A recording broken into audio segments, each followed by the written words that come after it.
السلام علیکم دوستوں، میں لے کے آیا ہوں آپ کے لیے بہت ہی قیمتی باتیں، اس لیے ہمارے چینل کو سبسکرائب کریں۔ عورت جب اکیلی بیٹھی ہو تو اس کو اشارہ کر دو، وہ آپ کی دیوانی ہو جائے گی۔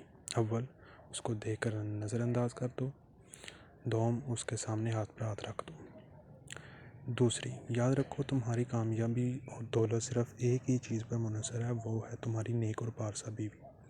نمبر 3، جس مرد کی جرابیں پھٹی ہوں یا بٹن ٹوٹا ہوا ہو تو اس کو دو میں سے ایک کام کر لینا، شادی کر لے یا طلاق دے دے۔ نمبر 4، لقمان حکیم نے اپنے بیٹے سے کہا، نافہم عورتوں پر کبھی بھروسہ نہ کرنا کیونکہ وہ تمہیں نقصان کے سوا کچھ نہ دے گی۔ نمبر 5، جس عورت میں یہ 3 علامتیں دیکھو اس سے بچو۔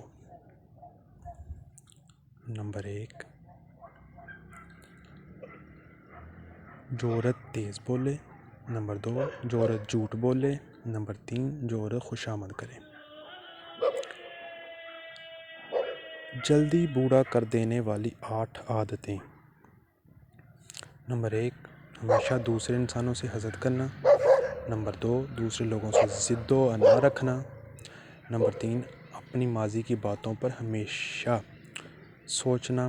نمبر 5، ہر وقت سوتے رہنا اور کام کاج کم کرنا۔ نمبر 6، فاسٹ فوڈ کا زیادہ استعمال کرنا۔ حضرت علی نے فرمایا، 6 چیزوں کی شکایت کبھی نہ کرنا: اپنی قسمت کی، اولاد کے سامنے اپنے بڑوں کی، اپنے ذاتی مکان ہوتے ہوئے اس کی تنگی کی، غیر کے سامنے اپنے دوست کی، رخصت کرنے کے بعد اپنے مہمان کی۔